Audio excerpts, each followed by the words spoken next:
Et salut à tous, aujourd'hui je vous présente Bolt, une application qui va nous permettre de faire en local et gratuitement le développement d'une petite to-do list. Bien, en prérequis de cette vidéo, il va falloir installer quelques petits outils. On va commencer par du Oliama. Alors Oliama c'est très simple, quelque chose qui va vous permettre d'installer localement des modèles, donc des LLM, ce qui va nous permettre de pouvoir interagir de manière locale, gratuitement, sur notre poste. Donc pour ce faire, vous installez Oliama, vous cliquez sur Download, l'OS de votre choix et vous l'installez.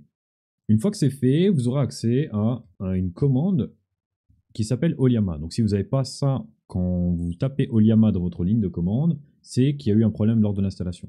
Parfois, il suffit de reboot l'ordinateur, mais bon, je vous laisserai regarder un petit peu de votre côté. Maintenant, on a accès à quelques petites commandes. Donc là, elles sont très très simples, il n'y a pas besoin d'aller chercher beaucoup plus loin.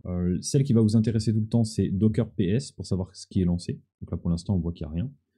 Vous allez aussi pouvoir faire un Oliama list pour lister tous les modèles que vous avez déjà installés.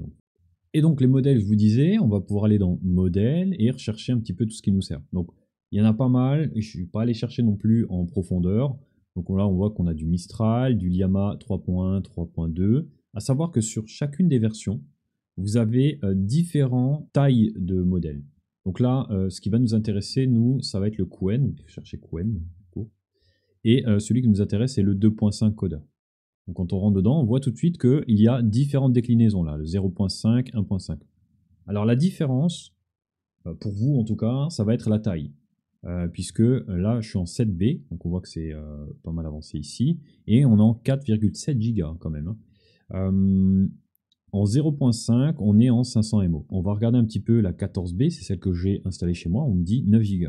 Donc, je vais regarder ici, et ici, donc la Qwen 2.5 en 14B, du coup, elle est en 9 Go. Il se peut que vous installiez une version en 500 MO, c'est ce qui m'est déjà arrivé, et au final, on se retrouve avec 1 Go ou 1 Go 5. Donc si vous n'avez pas l'espace, prévoyez quand même que ça dépasse un petit peu, parce que vous allez voir, ça peut potentiellement, de temps en temps, ne pas être très juste au niveau de la taille.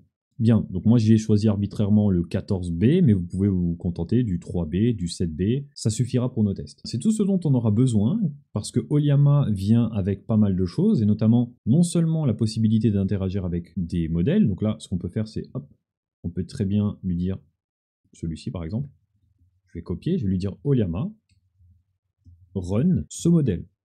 Donc il va lancer le modèle, et là je vois que j'ai une ligne de commande. Et je vais lui demander, est-ce qu'il parle français, tout simplement?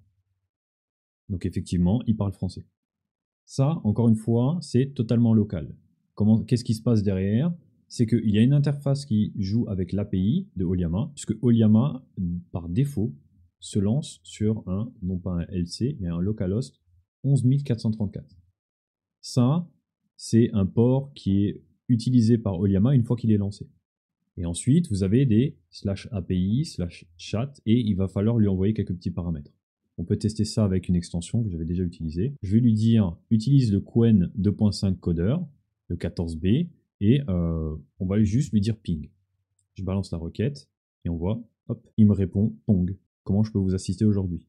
Avec Oliama, vous avez tout un système d'API qui fonctionne nativement. Vous n'avez pas besoin de vous prendre la tête, tout est fait sans que vous ayez à réfléchir. C'est aussi l'intérêt d'utiliser une technologie telle que celle-ci. Donc là, je fais un CTRL D pour sortir de cette commande-là et on va continuer.